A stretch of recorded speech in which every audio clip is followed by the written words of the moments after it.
Hello everyone, 28th episode के start में देखते हैं कि मिंगलैंग जिंग पर अटैक कर देता है तो वहाँ के सोल्जर्स और लोग उसका मुकाबला करते हैं, मगर उसके पास रॉ रिवर का वाटर था तो वो उन सब पर स्प्रिंकल करता है तो वो सब डीमन बन जाते हैं और सब लोग और सोल्जर्स एक दूसरे को मारने लगते हैं। जब तक ताइजन वहाँ पहुँचता है तो हर तरफ लाशें बिखरी पड़ी थी और उनमें से कुछ डेड बॉडीज उठती हैं तो वो जलने लगती हैं। तो ताइजन स्पेल यूज करता है और सबको डिस्ट्रॉय कर देता है और वहाँ उसे मिंगलिंग का मैसेज मिलता है कि तुम अपना सब कुछ इसी तरह खो दोगे और ये सिर्फ स्टार्ट है। तो ताइजन गेट पर जाता है और वहाँ मिंगलिंग के गार्ड्स को मार देता है, मगर मिंगलिंग ने शिवे और बिंगचैंग दोनों को बांध कर छत पर खड़ा किया हुआ था और ताइजन को चैलेंज करता है कि मैं देखता हूँ कि तुम मेरा क्या कर सकते हो। तो ताइजन सोचता है कि अभी अभी मैं इतनी बड़ी जंग लड़कर आया हूँ तो मैं इससे नहीं लड़ सकूंगा। तभी हम देखते हैं कि मिंगलैंग बिंगचैंग और शिवे दोनों की नेक पर तलवार रख देता है। तो ताइजन से कहता है कि तुम इनमें से किसी एक को बचा सकते हो मगर दूसरी मेरे साथ मरेगी। तो बिंगचैंग जल्दी से रिक्वेस्ट करने लगती है कि मुझे बचाओ,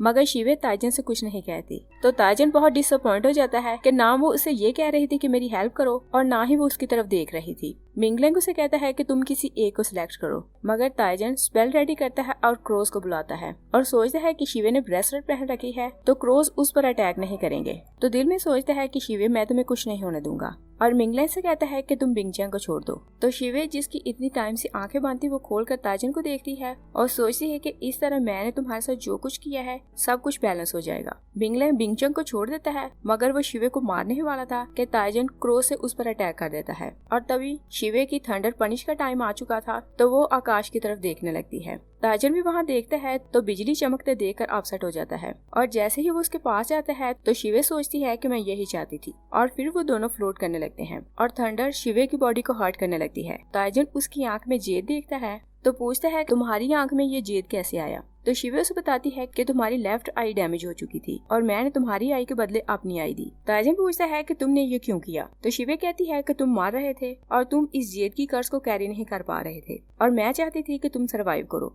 और तुम्हें बचाने के लिए तुम्हारी कर्ज मैंने अपने ऊपर ली। तो ताइजन वहाँ स्पेल लगा देता है ताकि थंडर शिवे को हर्ट ना करे और पूछता है कि तुमने सब कुछ क्यों किया। तो शिवे उसे बताती है कि तुम डेविल गॉड हो, मगर ताइजन उसकी बात का ट्रस्ट नहीं करता। शिवे कहती है कि तुम ऑलरेडी वर्ल्ड के लिए कर्ज थे और फिर उसे बताती है कि इसी कारण तुम एक मॉन्स्टर पैदा हुए और तुम्हारे दिल में कोई फीलिंग नहीं थी क्योंकि तुम्हारी बॉडी में ईवल बोन थी जिसके कारण तुम्हारी किस्मत में डेविल गॉड बनना पहले से लिखा था और मैं जानती हूँ कि तुम डेविल गॉड बनकर अर्थ और हेवन को खत्म कर दोगे। और ताइजन अपने स्पेल को कैरी नहीं कर पाता तो थंडर स्ट्राइक दोनों को हर्ट करने लगती है। ताइजन कहता है कि डेविल गॉड बुरा था मगर मैं वैसा नहीं। तो शिवे उसे बताती है कि मैं शिवे नहीं क्योंकि मैं एक इमॉर्टल हूँ जो तुम्हारी फेट को रिवर्स करने के लिए तुम्हारी लाइफ में आई और तुम वर्ल्ड को डिस्ट्रॉय करने वाले थे तो मैं वर्ल्ड को बचाने यहाँ आई हूँ। और तभी वो ताइजन को उसका फ्यूचर दिखाने लगती है जहाँ ताइजन डेविल गॉड बनकर सब लोगों को मार रहा था और वहाँ वो उसके फादर और मास्टर को मार देता है और शिवे को मारने वाला था कि वो उसके हाथों से बच जाती है।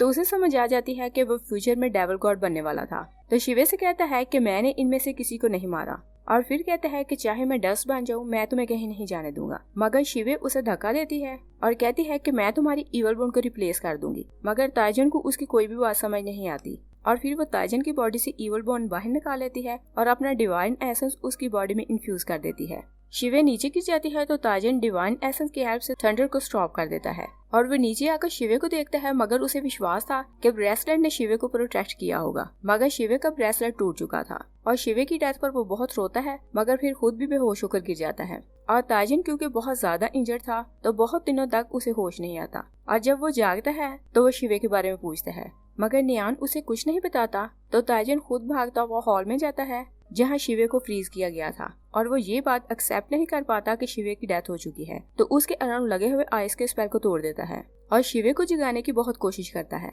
और फिर हम देखते हैं कि चिंगयू सरवाइव कर गया था क्योंकि पियान ने उसे अपना डिवाइन एसेंस देकर लाइफ दी थी और पियान की डेथ हो चुकी थी। और बहुत दिनों बाद हील होने के बाद वो पैलेस आता है तो नियान उसे बताता है कि मैजेस्टी ने खुद को शिवे के साथ हॉल में बंद कर लिया है और उन्होंने डोर को डीमन पावर से सील किया हुआ है और आप वहाँ जाएं तो किसी तरह उन्हें बाहर निकालें। तो चिंगयू वहाँ जाता है तो हॉल के डोर को खोल लेता है मगर अंदर जाकर देखते हैं कि ताइजन ने खुद को शिवे के साथ फ्रीज किया हुआ था। चिंगयू वो सील तोड़ देता है मगर ताइजन वहाँ से बाहर नहीं निकलता तो चिंगयू उसे बहुत हार्डलेस बातें करता है कि मेरी सिस्टर की डेथ तुम्हारे कारण हुई मगर ताइजन पर किसी भी बात का असर नहीं होता। तो चिंगयू उसे बहुत फाइट करता है, तो भी वे ताइजन को मना नहीं पाता कि वो वहाँ से बाहर निकले। और फिर हम देखते हैं कि बिंगचैंग चिंगयू से मिलने आती है तो उसे सारा कुछ बताती है कि उसने किस तरह ताइजन के खाने में जहर मिलाया और शिवे को समय फंसाया। तो चिंगयू उस पर बहुत गुस्सा करता है। तभी ताइजन वहाँ आता है तो वो उसकी सारी बातें पहले ही सुन चुका था और वो बहुत डिसअपॉइंट होता है कि मैंने शिवे पर शक किया कि उसने मेरे खाने में जहर मिलाया। तो वो ऑर्डर देता है कि बिंगचैंग को जेल में बंद कर दिया जाए,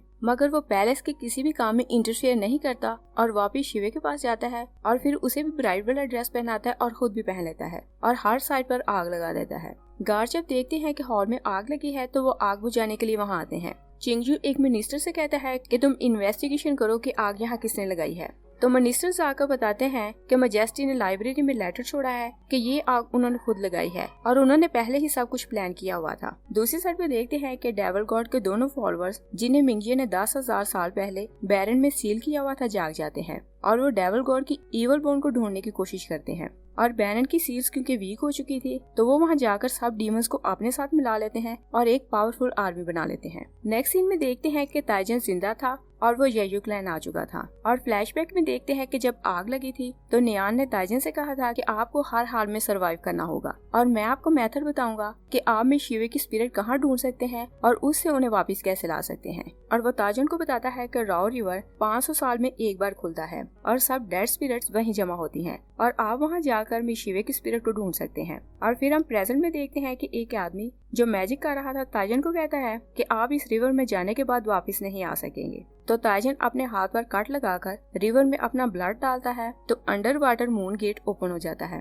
ताइजन अंदर चला जाता है तो वहाँ जाकर शिवे को ढूंढने लगता है और वहाँ क्योंकि काउंटलेस स्पिरिट्स थी तो वो हर एक को देखते हैं मगर वहाँ उसे शिवे नजर नहीं आती। फिर वो शिवे के इल्यूजन को देखता है तो उसे पकड़ने लगता है मगर उसका हाथ इंजर्ड हो जाता है और मैजिशियन ने उसे बताया हुआ था कि यहाँ आपको अपनी वाइफ का इल्यूजन हर जगह नजर आ सकता है और अगर आप पानी में गए तो आपकी बॉडी इंजर्ड हो जाएगी। और फिर हम देखते हैं कि कोई ताइजन से कहता है कि तुम बोट में बैठ जाओ तो तुम घायल नहीं होगे। ताइजन बोट में तो बैठ जाता है मगर हर जगह उसे शिवे का इल्यूजन नजर आता है और उसे पकड़ने के लिए वो बोट से उतरता है तो उसकी बॉडी पानी से टॉर्चर होने लगती है और वो बहुत घायल था तो पानी से बाहर आ जाता है। और फिर वो अपने हाथों को देखता है तो उन पर डिवाइन एसेंस था तो उसे समझ आ जाती है कि ये एसेंस शिवे का है। तो वो पानी में फिर से चला जाता है और वो बार बार पानी में जाता है मगर शिवे जब उसे नहीं मिलती तो किनारे पर आ जाता है और एक दिन सोचता है कि आज मैं रिवर की डेप्थ में जाऊंगा और शिवे को ढूंढ कर रहूंगा और अगर मैं उसकी स्पिरिट को ना भी ढूंढ सका तो मेरी स्पिरिट रिवर के पानी के साथ मर्ज हो जाएगी और फिर मुझे और शिवे को कोई सेपरेट नहीं कर सकेगा। और फिर हम 500 साल बाद का सीन देखते हैं कि बैरन में डीमन बहुत बढ़ चुके थे तो उन्हें कंट्रोल करने के लिए शियाओ सेक्ट का लीडर इमॉर्टल ज़ाओ वहाँ जाता है और सुसु का फादर जो हैन सेक्स का लीडर था अपने डिसाइपल्स के साथ मिलकर इमॉर्टल ज़ाओ की हेल्प कर रहा था। तभी एक इमॉर्टल आकर चीफ क्यू को बताता है कि हेवन लेक में कुछ अनयूजुअल हो रहा है और वहाँ थंडर को नोट किया गया है तो आप वहाँ चलें। तो चीफ क्यू वहाँ चला जाता है और एक डिसाइपल आकर लिन के हम शक्ल चोंगजी को बताता है कि मास्टर हेवन लेक पर गए हैं तो आप भी वहाँ चलें। तो वो बहुत खुश हो जाता है कि सुसु शायद वापस आ गई है। और उधर हम देखते हैं कि सुसु रिवर में थी तो वहीं बैठी अपनी कल्टीवेशन कर रही थी। तभी वो अपने पास के एक एक दिन को 1 बाय 1 याद करती है और फिर सील तोड़ती है और बाहर आ जाती है और बाहर आके हैरान थी कि क्या वाकई मैं बाहर आ गई हूँ। और फिर वो अपने लोगों को देखती है तो उसे ट्रस्ट हो जाता है कि वो अपने क्लैन में वापस आ चुकी है और वो खुश होकर अपने फादर को बताती है कि मैंने अपना टास्क कंप्लीट कर लिया। और वो वहाँ सब कुछ ठीक देखती है तो अपने फादर से पूछती है कि क्या डेविल गॉड ने यहाँ किसी को हर्ट नहीं किया। तो उसका फादर उसे बताता है कि तुमने डेविल गॉड को रोक लिया तो उसने यहाँ कुछ बुरा नहीं किया। चीफ क्यू सुसु को बताता है कि 10,000 साल पहले तुम आग लगने से जल गई थी और उसके बाद तुम आज जागी हो। और फिर वो वहाँ चोंगजी को देखती है मगर वो अभी तक सुसु की लाइफ से बाहर नहीं निकल पाई थी तो वो उसे देखकर सोचती है कि ये लिन है और फिर सोचती है कि मुझे इसे चोंगजी कहकर बुलाना चाहिए। और उसका एटीट्यूड चोंगजी के साथ बहुत स्ट्रेंज था तो वो सोचता है कि ये मेरे साथ इस तरह बिहेव क्यों कर रही है। दूसरी साइड पे देखते हैं कि इमॉर्टल ज़ाओ चीफ क्यू को बताता है कि इमॉर्टल बॉशो ने मुझे मैसेज भेजा कि मैं राव रिवर के किनारे जाकर किसी को बचाऊं और मैंने उस पर्सन को तो बचा लिया है मगर मुझे ये नहीं पता कि वो कोई ट्रेजर है या कोई वेस्ट। और इमॉर्टल बॉशो ने जिसे बचाया था वो ताइजन था और ताइजन जब जागता है तो उस जगह को देखकर सोचता है कि ये कौन सी जगह है। और फिर उसे याद आता है कि रिवर के बॉटम में किसी पावर ने उसे खींचकर बाहर निकाला था। तभी उसके हार्ट में प्लांट स्पाइक चुभने लगते हैं तो वो दर्द से चिल्लाने लगता है। उसके पास पड़ी मेडिसिन गिर जाती है तो शोर की आवाज सुनकर एक इमॉर्टल वहाँ आता है। तो ताइजन उसे पूछता है कि मैं यहाँ कैसे आया तो डिसाइपल उसे बताता है कि शियाओ सेक्ट के लीडर ने आपको खुद बचाया है। उनका नाम इमॉर्टल ज़ो है और वो बोजे माउंटेन पर रहते हैं। तो ताजन को याद आता है कि मिंगजी ने अपने इमॉर्टल स्केल से बोजो माउंटेन पर बारिश बरसाकर उसे नरिश किया था, मगर उसे क्योंकि शिवे को ढूंढना था तो वो वहाँ से वापस जाने लगता है। तभी इमॉर्टल ज़ो वहाँ आता है तो उसके घुटने को हर्ट कर देता है। तो इमॉर्टल ज़ो से कहता है कि तुम वापस क्यों जाना चाहते हो। तो ताजन कहता है कि मुझे वापस जाकर किसी को ढूंढना है। इमॉर्टल ज़ो कहता है कि राओ रिवर 500 साल में एक बार खुलता है और जो कोई मर जाता है उसे वापस नहीं लाया जा सकता। और फिर उसे कहता है कि मैंने तुम्हारी लाइफ बचाने के लिए अपनी इतनी एक्सपेंसिव हर्ब यूज की और अभी अभी तुम लाइफ की तरफ वापस आए हो और मरने के लिए फिर वापस जाना चाहते हो। तो ताजन कहता है कि उसके बिना मेरी लाइफ एक डैश % जैसी ही है। तभी उसके हार्ट में चुभे नेल्स उसे हर्ट करने लगते हैं। तो इमॉर्टल ज़ो स्पेल यूज करके उसकी पेन को कम कर देता है और कहता है कि अगर तुम जाना चाहते हो तो मैं तुम्हें नहीं रोकूंगा।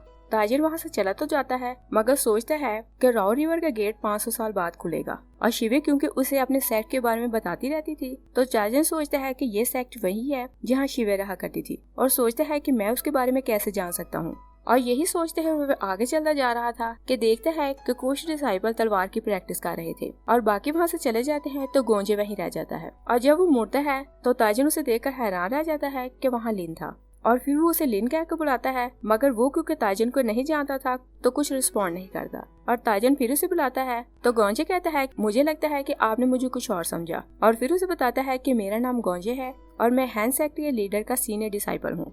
और गोंजे को जब पता चलता है कि वो यहाँ नया डिसाइपल है तो वो उसे अपना सारा सेक्ट दिखाने लगता है। ताजन उसे कहता है कि तुम मुझे अपने पुराने फ्रेंड जैसे लगते हो और पूछता है कि तुम एग्जैक्टली कहाँ से बिलोंग करते हो। तो गोंजे से कहता है कि मैं नहीं जानता कि मैं कहाँ से बिलोंग करता हूँ, मुझे सिर्फ इतना पता है कि मुझे इमॉर्टल बॉशो यहाँ लाया था। तो ताजिन सोचता है कि इसे भी इमॉर्टल बॉशो यहाँ लाया और मुझे भी, और मुझे उसे मिलना होगा और पता लगाऊं कि ये कौन है। तो वो गोंजे से कहता है कि मैं मिलकर उनका थैंक्स करना चाहता हूँ। तो गोंजे से बताता है कि उनकी डेथ हो चुकी है मगर मैं स्पेल के थ्रू उन्हें बुला सकता हूँ। और गोंजे स्पेल यूज करता है तो इमॉर्टल बॉशो ही इमॉर्टल पैंग था। ताजिन गोंजे से कहता है कि मुझे इनसे कुछ बात करनी है तो कुछ टाइम के लिए हमें अकेला छोड़ दो। गोंजे वहाँ से चला जाता है तो ताजिन उसे इमॉर्टल बॉशो कहकर बुलाता है मगर वो कोई रिस्पॉन्ड नहीं करता और फिर वो उसे इमॉर्टल पैंग करता है तो वो उसकी बात सुनने लगता है। ताजिन उसे पूछता है कि शिवे कहाँ है। तो इमॉर्टल पैंग उसे कहता है कि तुम हमारे सेक्ट का स्पेल सीखो तो तुम मुझसे बात कर सकते हो। ताजिन उसे आवाजें देता रहता है मगर वो वहाँ से डिसअपीयर हो जाता है। तो ताजिन सोचता है कि इमॉर्टल पैंग ने मुझे क्यों बचाया और फिर सोचता है कि वो यहाँ लिन को कैसे लाया। तभी इमॉर्टल ज़ो वहाँ आता है तो ताजिन से पूछता है कि तुम्हें तो जाना था तो तुम गए क्यों नहीं। तो ताजिन उन्हें कहता है कि मुझे क्लाउड स्पेल सीखना है। तो चीफ कहता है कि मैं जानता हूँ कि तुम क्लाउड स्पेल सीखकर इमॉर्टल बॉशो से बात करना चाहते हो मगर इसके लिए पहले तुम्हें इमॉर्टल की ट्रेनिंग करनी होगी। तो ताजिन फौरन मान जाता है और कहता है कि मुझे अपना डिसाइपल बना ले। तो इमॉर्टल ज़ो पहले तो नहीं मानता, फिर उसे एक स्वॉर्ड देता है और कहता है कि अगर तुमने इस स्वॉर्ड को अवेक कर लिया तो मैं तुम्हें अपना डिसाइपल बना लूंगा। और अपना टास्क कंप्लीट करने के बाद वो इमॉर्टल ज़ो के पास आता है तो इमॉर्टल ज़ो उसे अपने डिसाइपल मान लेते हैं और उसे नया नाम देते हैं। और फिर ताजिन उन्हें स्वॉर्ड वापस करने लगते हैं तो इमॉर्टल ज़ो कहता है कि तुमने इसे अवेक किया तो अब ये स्वॉर्ड तुम्हारी है और उसे गाइड करता है कि इस तलवार की मूवमेंट तुम्हारे हार्ट को फॉलो करेंगी और फिर वो उसे तलवार चलाना सिखाता है। दूसरी साइड पे देखते हैं कि सुसु वापस तो आ चुकी थी मगर वो अभी तक ताजिन के लिए वरीड थी और उसकी मोहब्बत को मिस कर रही थी और यहाँ तक कि वो अपनी ट्रेनिंग पर कॉन्सेंट्रेट नहीं कर पाती। मगर जैसे ही वो आंखें बंद करती है तो उसे ताजिन याद आने लगता है तो वो अपनी मेमोरीज के सामने बेबस हो जाती है तो कल्टीवेशन अधूरी छोड़ देती है। और दूसरी साइड पर ताजिन शिवे को ढूंढने के लिए इमॉर्टल कल्टीवेशन दिल लगा कर रहा था। यही 30th एपिसोड फिनिश हो जाती है। Thanks for watching.